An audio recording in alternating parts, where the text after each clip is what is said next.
I am 64 years old, doing this JFK stuff my whole life. Lyndon B. Johnson, the military industrial complex, and both FBI, CIA killed JFK. Facts. Okay. Lee Harvey Oswald had nothing to do with JFK. So here's my thing. Okay. I guess it goes back to what Kash Patel told us. Okay. Right before he got in, is he said, "You already know what you know." But the fact is, these documents that are being released, that if most of them have been released, there's only 2,900 left to release. They're not going to tell you anything you don't know. That's what Kash Patel was saying. But what he said was, he said it's the questions you're not asking that you should be looking at. That's what he said. And Donald Trump recently said, I don't think you're going to learn anything new about the death of JFK. But you should be learning something else. That's what I'm looking at. If everybody wants to go through these just looking for who killed JFK, then you're not asking the right questions. Because the questions I have is, how could Kennedy have made so many F-ups unless he was trying to hurt this country?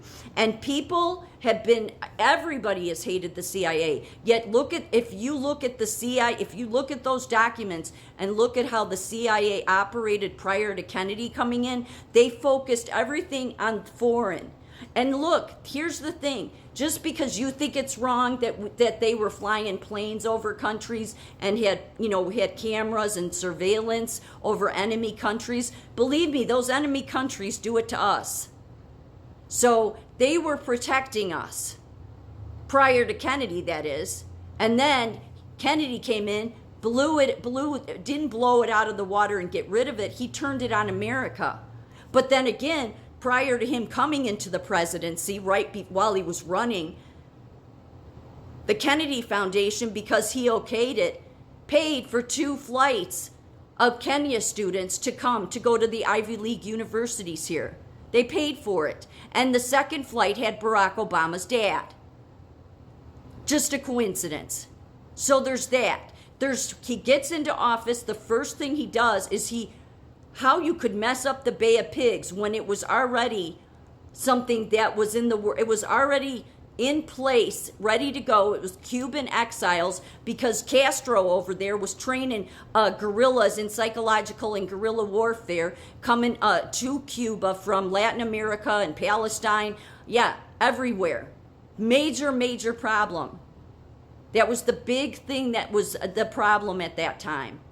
And all CIA does, if you look at the documents that came out, is they would, for any enemy countries that they've surveilled, they would give a report. And it's very thorough and very professional about, these are the things we've learned. And it's all because if you do have this going on in other countries, and Cuba's 90 miles away from us, then you need to try to do something. So in the Cuba case, there was Cuban exiles that had been trained under Eisenhower's administration that wanted to go in, and they were going to cause like a resistance against Castro to try to stop this.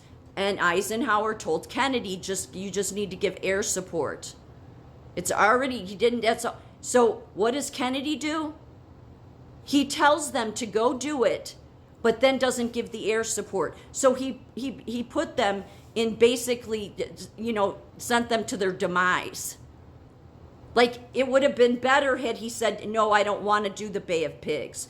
But instead, he told them to do it, but failed to give the most important part of that operation, was he needed to give air support. And he didn't.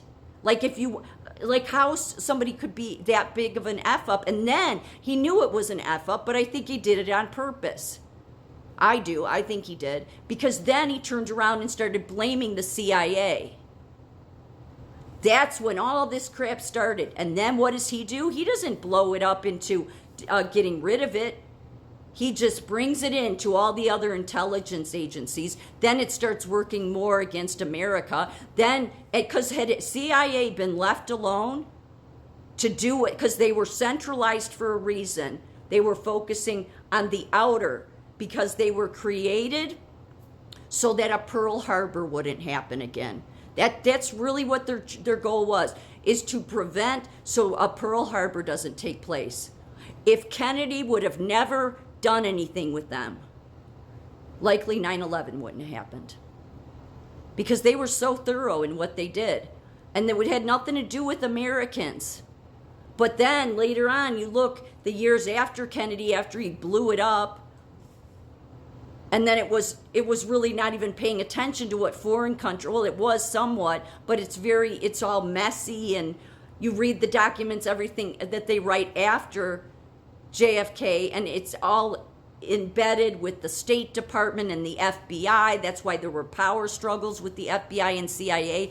The CIA, when it was centralized, it just dealt with the foreign adversaries, letting the presidents know this is a problem. You want that because that was to prevent things like Pearl Harbor. But then, because of Kennedy totally effing up the Bay of Pigs, it ended up leading to almost a nuclear annihilation.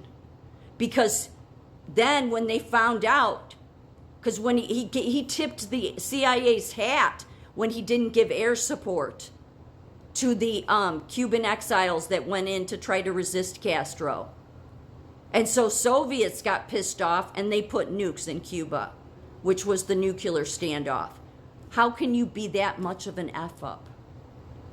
He even said that's it. It was his mess up with that led to the Cuban Missile Crisis, okay? So there's that. There's messing the Bay of Pigs up. There's bringing Kenya students in.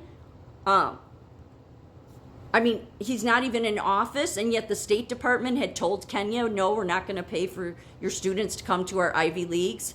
So then they go to Kennedy just to happen to decide, oh, let's go ask Kennedy. And he's like, sure, I'll pay for it. And Barack Obama's dad's on the second flight. Yeah, okay, whatever. So that's how we got Barack Obama. But then he took the CIA that was protecting us, that was centralized, focused on the outside threats, and blew it into a million pieces into America. And then we've had nothing but since then, one revolutionary socialist communist movement after another. That's what the CIA used to protect us from. But then after Kennedy came in and he starts going after the CIA and totally restructures it completely into where it's not protecting anybody, but now all of these BLM being the most recent, but Black Panthers, the Syrian Liberation Army, Weather Underground Group. We didn't have any of these revolutionary groups because the CIA, when they were in their original function before JFK, they were monitoring that stuff so it didn't come here. But after JFK decided and everybody loved him so much, yeah, go after the CIA. Yeah, he sure did. And then after that is when you got every revolutionary group, and we started in the 60s then having these bombings go off with the Weather Underground Group, and then every other one that came after it. There's been one after another, all causing race division, all trying to change America's culture, and that's the very thing the CIA before JFK got in that was protecting us from. So that's why Kash Patel is saying people are not asking the right questions. So just as Donald Trump said recently, I don't think you're going to learn anything new about who killed him from these documents because you're not. So believe whatever you want. It's just you're not asking the right questions. And the right questions here is who was Kennedy? And well, who he was he was serving the crown. He was a plant, in my opinion. But those are the questions that need to be asked. Because he was not on the right side of America. It's one thing to have one screw up, but he had one after another. In order to get out of the Cuban Missile Crisis, he ended up showing weakness as a president by giving up nukes that we had in Turkey. Like everything he did hurt America while the entire country praised that man and still does. Ask the right questions.